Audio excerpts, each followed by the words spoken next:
Hi, Nancy. Hi, Shane. Who is your favorite TV personality? What is a TV personality?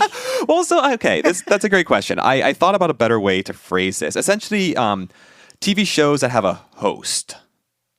Like a reality show or a baking show or a something. Do you watch any of that stuff? Yeah. I don't really, but reality shows. I have one. I have one. We got really into during the pandemic Grand Designs, which is this British TV show where they build these homes. Oh my gosh. No, it's amazing. Is it on PBS? No, it's only on British TV, and you can only get it randomly. Anyway, it's been on for 20-something years. The guy who hosts it, I love him, Kevin MacLeod. Okay. He's great. He wears lots of blue Patagonia outfits, and it sounds like my kind of guy. He does. He dresses quite like you. What's it called? Grand Design. Dude, actually really love it. People build their dream homes, and you get to see all of in the UK, all these amazing places, and they're really modern but cool. And he's an architect and host, and he's great. So wouldn't it just make me feel bad about myself as we sit in my tiny basement dungeon and record this? And or you'd be like, oh my God, I could not imagine undertaking this. It's a lot. You know what I mean? It's stressful. All right. I'll take that. I'll take that advice and look into it. Science is fascinating, but don't just take my word for it. Join us as we hear stories from scientists for everyone. I'm Shane Hanlon. And I'm Nancy Bompey. And this is Third Pod from the Sun. Okay, so I asked you about TV personalities because I was initially inspired by our guest today talking about her love of Jeff Corwin. Do you know who Jeff Corwin is? Does that name ring a bell to you? I don't know. I wish people could see the pained expression on your face. I was going through my brain. So he's of the Steve Irwin ilk. So back, I don't know now, late 90s, early 2000s, had a show on Animal Planet, one of those types of guys, all sorts of nature-y, planet, everything.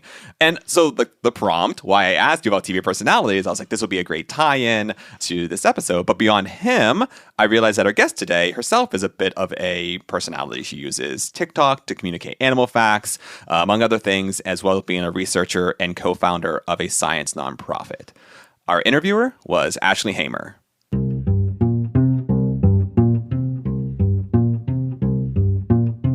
My name is Jada Elcock. I am currently a first-year PhD student at the MIT Woods Hole Oceanographic Institution Joint Program. Such a mouthful, so everyone just calls it the MIT WHOI JP.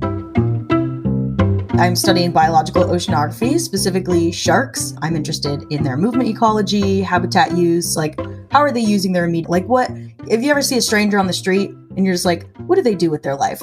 How do they exist in the world? I have these same questions about sharks. So I'm how do you get the nutrition that you need to do these crazy long migrations and stuff like that? So just kind of curious about their lives, how they exist in the world. And I'm also, as you kind of talked about, a science communicator on TikTok and Twitter and Instagram. And I am a co-founder and the director of public relations for Minorities in Shark Sciences, aka MISS. Yeah, that is a lot going on. Yeah, I was going to ask how you fit in the TikToks and the organization. Is there a trick to it or you just sort of do it when you can? I thrive in chaos. So that's my answer for that. I do it when I can. I try to be consistent with when I'm uploading my scripted animal fact TikTok videos. I haven't done one yet. This week's been wild, so I might just do it this weekend. But sometimes, you just kind of push it off a day or two, or, hey guys, I'm really busy. I'm not going to do one this week. You'll get one next week. You just kind of do it. I don't know. I've always been a science kid. I was the kid that was oh, I want to watch Bill Nye all the time and learn from it. Not just when we were in class, oh, Bill Nye's on the TV. No, I want to go home and can we get Bill Nye somehow on the TV? This is what I want. And so I always wanted to go into science, and I knew that I would work with animals in some way. Every kid wants to be a vet when they're little. So that was my first thought. But then the more I learned about the ocean and sharks, despite the fact that I was afraid of sharks as a kid, the more I learned about them, I was these are really misunderstood animals, and they're not just these murdering machines. So why don't I learn more about them? And then I got to the point where I was asking questions that science didn't have the answers to yet. And I was so I guess this is how people get into research, because I want to know the answers and no one else knows them yet. So I guess I'll just figure them out. And so that kind of just pushed me to keep going. And I've fallen down the rabbit hole, and now here I am in my PhD. Right. Yeah. Yeah. Oh, that's awesome. Did you have a certain person or a certain thing that really inspired you to get into science? Jeff Corwin. I don't know if I feel like people don't know him as well as they knew like Steve Irwin and stuff like that. But Jeff Corwin like had a show, like on, I think Animal Planet or something when I was really little, and I watched him all the time. And then I moved to Arizona, and then I found out that his favorite place on earth, he said at some point, was like the Sonoran Desert or something like that. And I was like, oh my gosh, I live so close to there.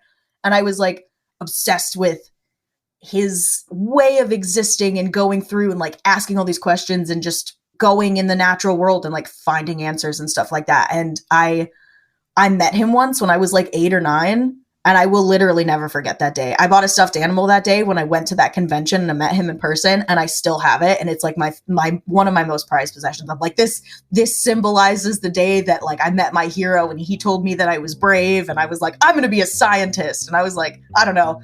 I just think Jeff Corwin's the coolest person, and I really wanted to follow me on Twitter, but maybe we can make that happen someday.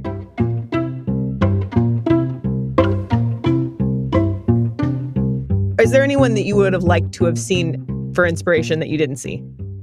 Honestly, literally any woman of color. I don't think that I really saw much of that growing up. Again, I saw like Jeff Corwin. He's amazing, but he's a white man. And Steve Irwin, who was amazing, but he's a white man, and I'm not white and I'm not a man. And so just kind of growing up, not being able to see myself represented in those roles was, I don't want to say discouraging for me, because I'm just stubborn enough to just be like, screw it. I'm going to do it anyway. I don't care what anyone else has to say. But I know for a lot of other kids, like it's harder for them to feel welcome in a space where they don't see themselves represented. So I would have really liked to see that growing up, not just for myself, but for all the other kids like me.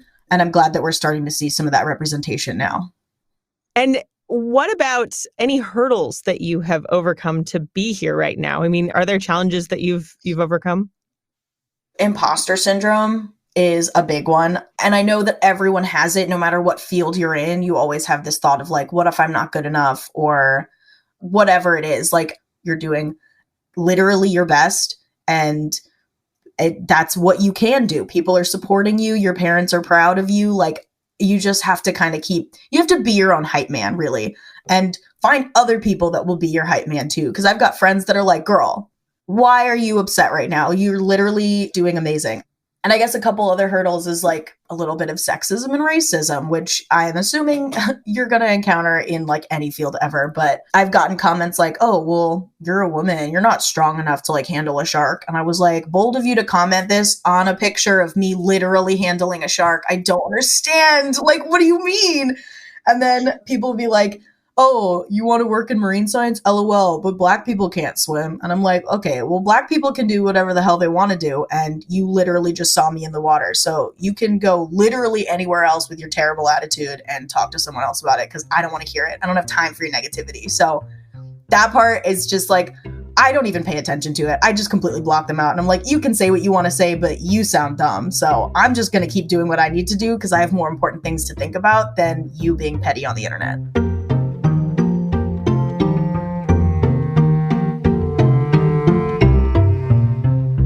Are there any super cool experiences that you've had out in the field? Yes, absolutely. When I was out in the canyons tagging whale sharks, you can't obviously pull them onto the boat, because half the time they're bigger than the boat, because they're the largest fish on the entire planet. So what you have to do is you have to get in the water with them or tag them somehow from the side of the boat. But the way we went about it is we got in the water with them and we put a tag on them like by hand. So I got to put a tag on one of these animals, and it was the coolest thing ever. I was in the water with this likely 35-foot shark that is a filter feeder, and I know is harmless and wants nothing to do with me and is simply existing in its space and is like, that's a speck over there. And I'm sitting here like, this is the largest animal I will likely ever see in my entire life. And it's gorgeous. Like, all these spot patterns are so pretty. Their spot patterns are unique for each individual, as unique as a human fingerprint. So I was like, I could take a picture of this, and then in 10 years, if someone takes a picture of this animal again, I can just tell you what animal that is. Like, I have footage of it. Like, that's the coolest thing ever.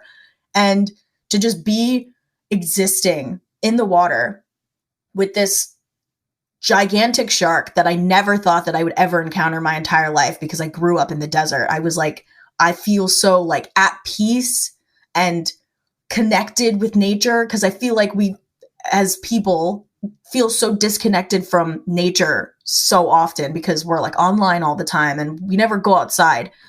I feel like an old person that's like, kids never play outside these days. But like, it's true. Like we never like go outside. We are so connected to our devices and whatnot. And it was just so nice to be like out in the water. I didn't have service for 3 days. All I could do was just look out and see all the life around me. And I got to be in the water, like under the water with this shark and just exist in the same space as it. And I was like, this thing is magnificent. And this is the best experience of my entire life. So yeah, long-winded answer, but that was probably my favorite fieldwork story of all time. And my advisor was there with me to just be like, how cool is this? Isn't this awesome? I get to see your face as you see a whale shark for the first time. And I was like, it was just so cool. It was the best thing ever.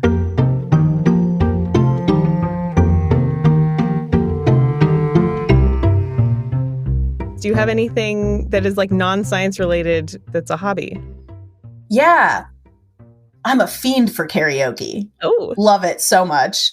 That's always a fun time. It's been a while since I've done it because of the pandemic, of course, but I do a lot of car concerts anytime I drive anywhere.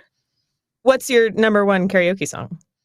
Oh, Bad Romance by Lady Gaga. Nice. That's a good one. Oh, That I is a love good that one. song so much. Yeah, Lady Gaga. I don't really listen to country music ever, but Before He Cheats by Carrie Underwood goes so hard. I'm like, you know what? I will destroy this song in a karaoke bar. Nice. I will go off on this song. So, yeah. What words of advice do you have for people who are wanting to get into the sciences and maybe follow in your footsteps? Be confident. And I know that's so much easier said than done. And I talked a little bit earlier about like being your own hype man and finding like a good support system. And that's super, super important. But if you're, science needs everyone to succeed. We need a variety of people and thoughts and ways of life and ways of thinking about things. We need everyone to be successful. So if anyone's trying to tell you you don't belong in science for whatever reason, tell them that's BS. That's wrong. Everyone deserves to be in science because science affects everybody. The natural world, the things that we learn about is going to affect everyone in some way, whether it be big or small. So everyone should be able to have a say in science. Everyone should be able to conduct science if they want to, and everyone belongs in this field. So be confident, be fantastic, be you, and get out there and kill it. I'm excited for you. You got this.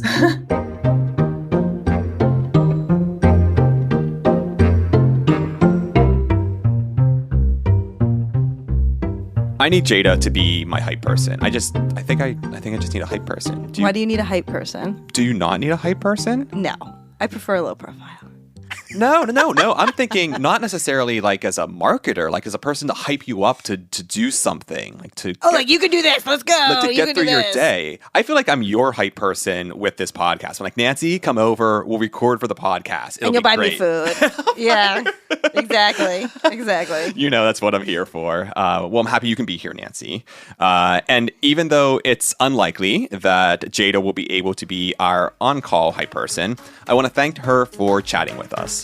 And special thanks to Ashely Hamer for conducting the interview, NASA for sponsoring this series, and to Karen Romano Young for her illustration of Jada. This episode was produced by me with audio engineering from Collin Warren. We would love to hear your thoughts. Please rate and review this podcast, and you can always find new episodes on your favorite podcasting app or at thirdpodfromthesun.com. Thanks all, and we'll see you next week.